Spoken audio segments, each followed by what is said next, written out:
What was your favorite thing about growing up in Waukegan?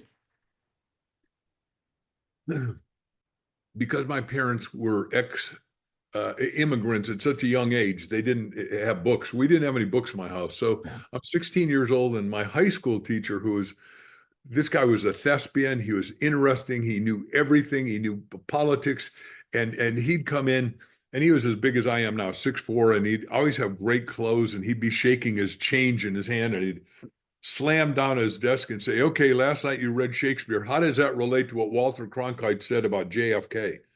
I thought, Marcus, tell us.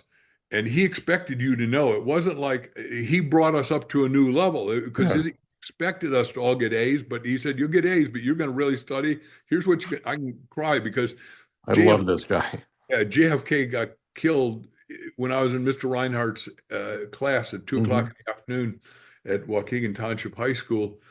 And he said, call your parents, you're not going home. The hell kind of parents that our teachers to tell our parents we're not coming home. He said, we're going to talk about JFK until we're done. Yeah. Holy cow, because he made us read Camelot. We knew what Camelot was. We Yeah. all had to go to the play Camelot in Chicago, which is like a schlep, an hour and a half drive away, right? And it was like such an extraordinary experience because here this guy is saying you're going to do it. And then he'd have us come over to his house and do stuff that no one's would have you do.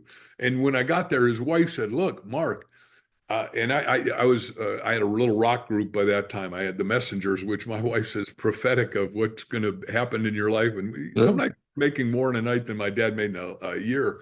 But she said, Ellen, his wife said, Johnny, Mr. Reinhardt to you kids, but would have books on the ceiling if the ceiling would only hold him. That's how much he loves it. And he would let us go with him to the bookstore, and he'd say, if you haven't read this, you better read that. And you go, this is what we're talking about here is you be a great inspiring teacher. And one of the Yeah. books we're doing now is a guy who wants to have high performing grandparents, and